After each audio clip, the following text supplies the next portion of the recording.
much more important than the subject SATs. Most of the colleges consider your main SAT scores for scholarships and admission. Although my subject test SATs were extremely good, I was not eligible for many of the scholarships because my main SAT scores were not as high. So the main SAT scores are extremely important, and that's what makes you eligible for a majority of all the scholarships.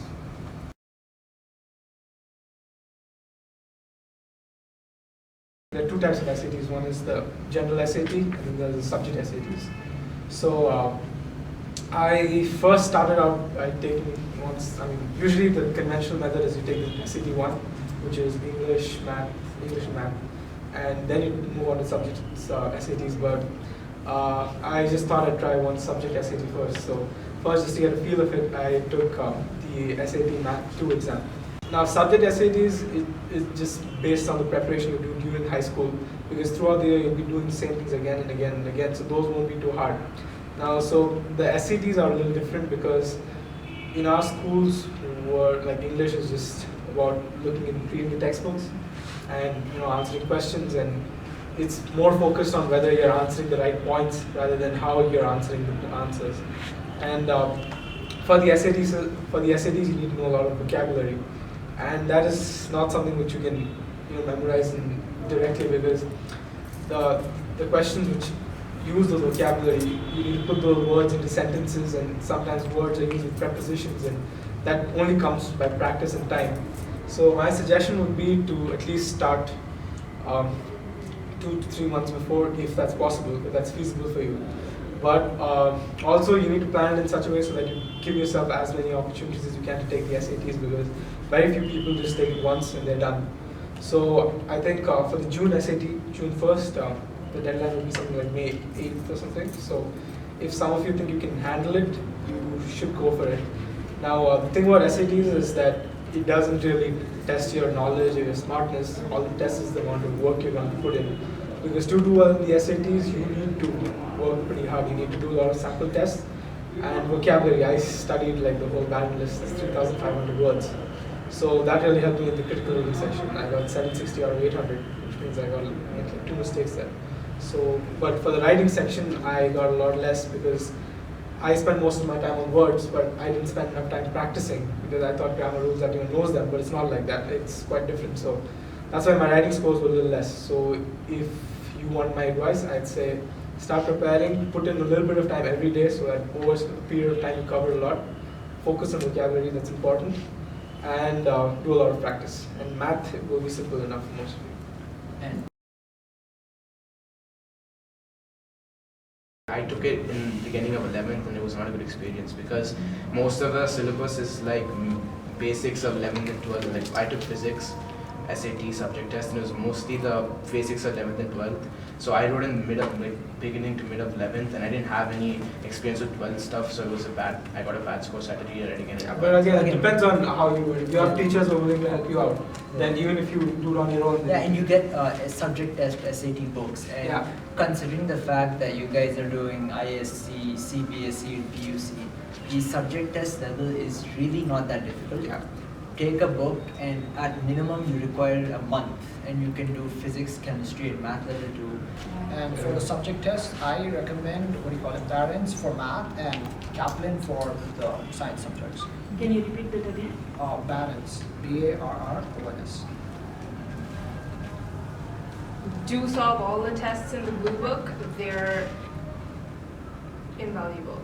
They're going to be the same format, and you're gonna know what to expect. Solve each of the 10 tests in the blue book, and you should be set for the format. The blue book is like the main book for the SAT. Oh, sorry, it's the College Board. It's the book published by the College Board. The College Board's people wrote the SATs. Yes. One thing regarding the timing of the SAT and the SAT subject test is, like they were saying before, the SAT as a whole is the exam that's required for admission and what they'll base most of your scholarships off of. So that's one that you would maybe want to start taking in 11th, and then you can take it multiple times. Once you start exploring which universities you're going to apply to, you'll know if that subject tests are required. So you could potentially even save yourself some time until you know and have more of an idea of what you'll be studying and if those subject tests are necessary. So it all depends on who you are and what you like to do, but if you don't have to take the subject test, you don't necessarily need to.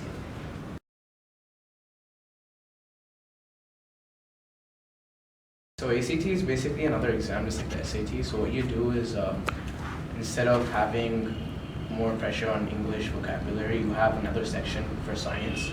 And it's not really direct science, it's reasoning. So you have like interpret different experiments. They'll give you some experimental data, graphs and stuff like that and drawings, and you have to answer questions based on what you understand by the experiment. And the most important part is that you have to be able to manage your time, because if you can't manage time, it's not really worth it, because you have to answer like from 40 questions like 25 minutes or something. So that's kind of difficult. So I mean, if you're not really good at time management, you should start like 2 to 3 months earlier. And most people don't know about that. You can't really find that many ACT books in India, so I had to like look for a long time. So if you want, I can help you with that afterwards.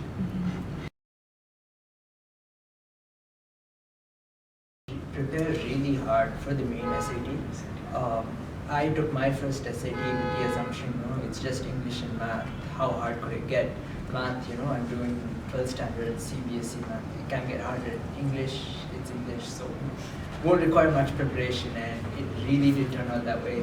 Vocabulary is very difficult. You need to take a book and make sure that you know almost every word in that book. In the SAT books that are provided, they have a list of words which they suggest that you mug up and learn they have writing skills which you can practice from. So it is difficult. It is not as easy as it seems. And don't let the SATs get to you as in, oh my god, I have to take the SATs 3 times and then there's subject SATs, because my SAT score, which I could finally live with and send to the colleges, was just November last year. So that's like, I submitted some of my early applications by then. And the regular regular application deadline is Jan. So technically, I just finished my, I just had 2 months to spare before my application, but once your scores are in, your scores are in. So. And the great part about the US is you're not just a test score. So if your test score isn't great, don't freak out. Your application is a whole lot other than your test score. So it's fine if you're not in 2300 or 2400. There are cases of people who went Harvard with a 1900. So seriously, it's fine. You need to strive for it, but if it doesn't happen, then you need to be okay with that.